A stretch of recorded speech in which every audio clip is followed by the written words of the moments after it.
Welcome to Module 2, Lesson 2, Diverse Audiences. The United States population has experienced remarkable growth and change since the 1950s, especially as demographics have become more racially and ethnically diverse. Changing demographic momentum will have important implications that will shape future societal well-being for our communities. These changes will challenge Extension to create and extend programming and services that meet the needs of our clientele. We must question, however, who exactly are our clientele? Who will we need to reach? As a family and consumer sciences volunteer, it is important to understand, appreciate, and celebrate diverse audiences so you can reach a wide range of people and address critical societal issues. This lesson will present an inclusive approach to working with diverse audiences. There are 4 objectives for this lesson. First, you will be able to define diversity and characteristics of a diverse audience. Second, you will identify a series of approaches to reach diverse audiences, entitled All Reasonable Efforts. Third, you will be able to pinpoint strategies for making all learners feel welcome and encouraged to participate in Extension programming and services. Last, you will complete an exercise to help you identify the demographics of your geographic area. What comes to your mind when you hear the word diversity? What does diversity mean to you? Depending on where you live in the United States, thinking about what a diverse audience may look like will be different from county to county or even state to state. The concept of diversity is more than a feel-good notion. Understanding diversity will require commitment to recognize and embrace our diverse cultures, religions, races, and ethnicities, thinking, and levels of ability. As our audiences become more diverse, our approaches to reach them will increase.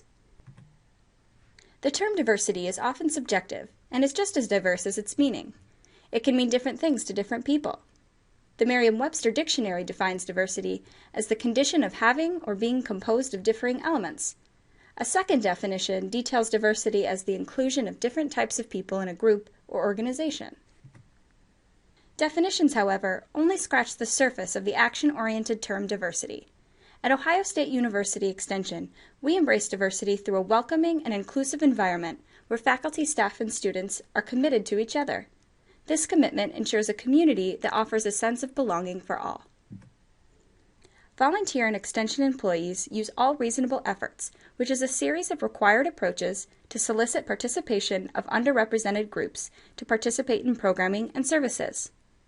The processes must be followed so Extension programs have a diverse audience. These steps help us not only to recruit and inform a wide range of audiences, but also serve to make attendees feel welcome when they do participate. Some situations that call for all reasonable efforts include the following: an Extension-sponsored or assisted group that does not reflect the racial composition of the target community, advisory or decision-making groups that do not reflect the composition of the potential audience, and program participation in which certain groups are consistently underrepresented.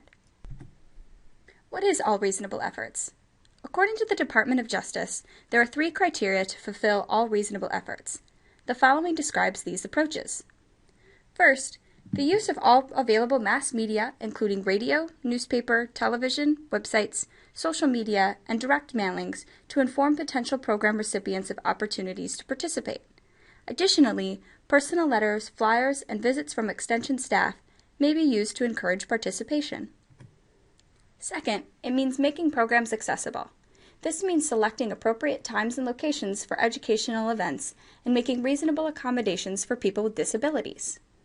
Third, creating and offering programs that are of interest to the targeted audience.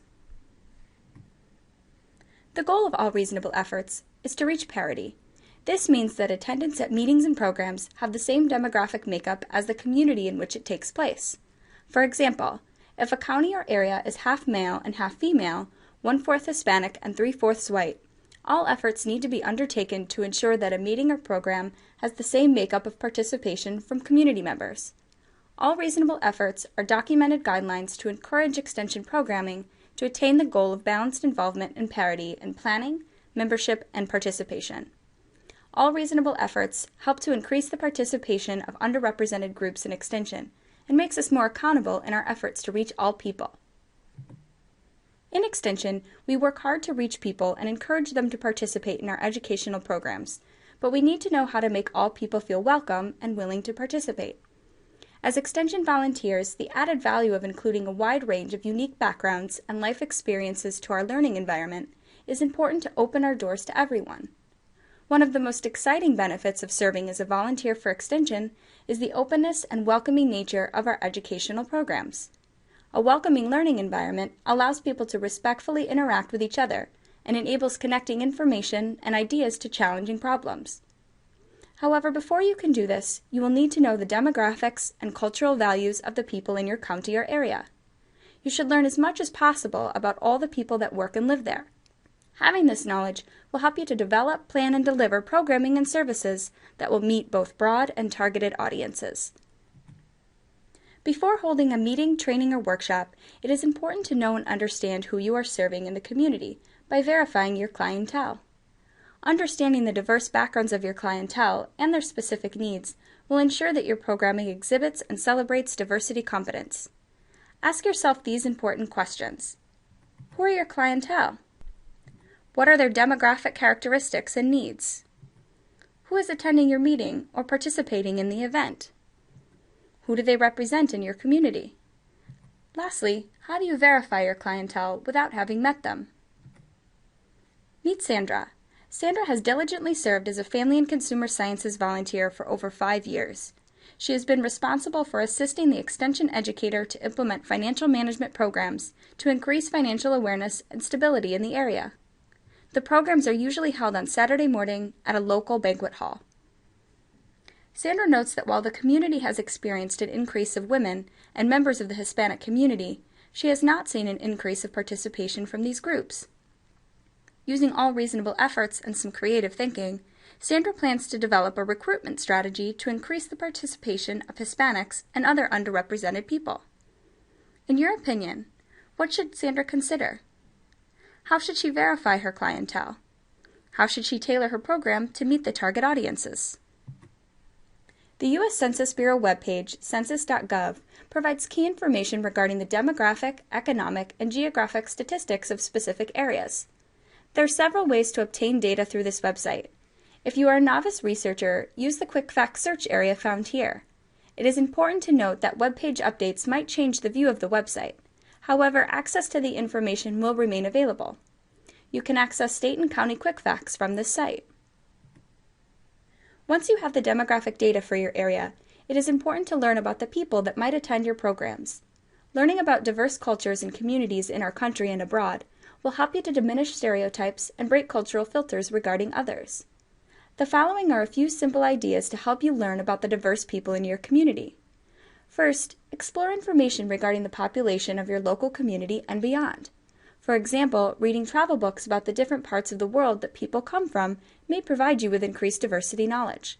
Second, reach out to people from different cultures and backgrounds to discuss and share cultural values and views with each other. Museums and libraries are also great sources of information. They provide lots of information about people and cultures from around the world. The internet can also be helpful, but be certain that you use information from reliable sources, such as Extension, colleges and universities, and government agencies. Another favorite suggestion is to enjoy foods from other cultures. You may want to talk to participants at the end of the program, or ask if you can get together at another time.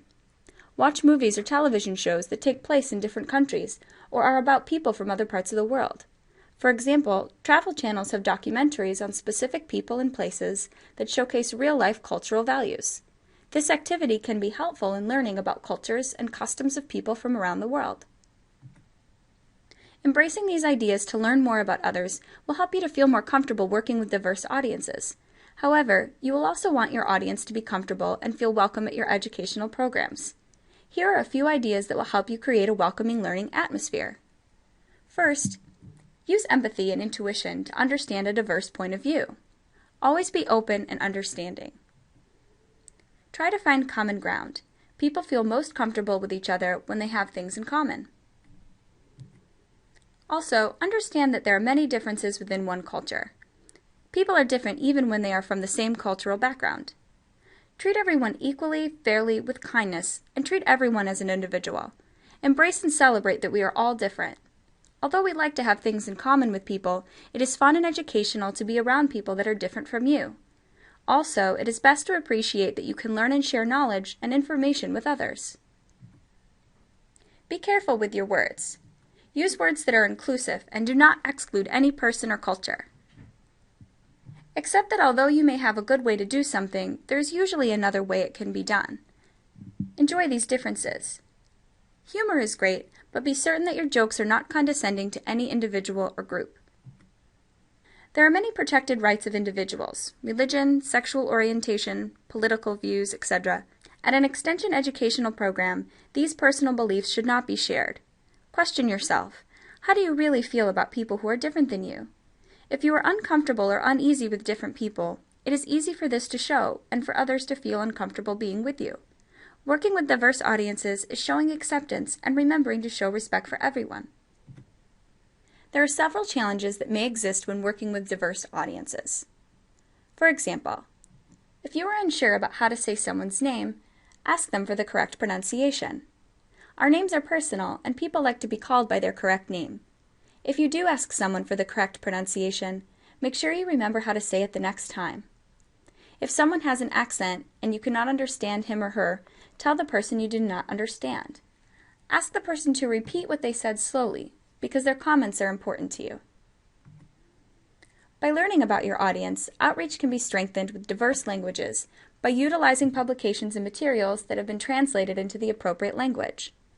Ask your local extension educator about materials that are culturally sensitive and are available in different languages. People learn in different ways. Some people learn best by seeing, some learn best by hearing, and others learn best by doing or touching. The more ways you can present an idea, the better chance that everyone will understand. This can be as simple as speaking with a visual presentation or other visual items. Ensure that everyone can hear. This consists of making accommodations for hearing impaired, but also making certain the room has good acoustics and other external noises are not a problem. Plan for a variety of activities, including hands-on. This concept can be as easy as an activity to reinforce the ideas discussed. Extension is required to provide services, such as a sign language interpreter for the hard of hearing or deaf. If an attendee is physically handicapped, Extension must provide access to the buildings as well as support services. You will work collaboratively with Extension staff to make sure that these accommodations are provided for your diverse audiences. In review, Extension provides programs and activities to diverse groups of people. We use approaches entitled All Reasonable Efforts as guidelines to make certain we are inclusive in our planning, membership, and participation. When offering educational programs, it is important that we know our intended audience, make participants feel welcome, handle challenges and accommodations, and celebrate diversity to increase learning and interaction in our environment and communities.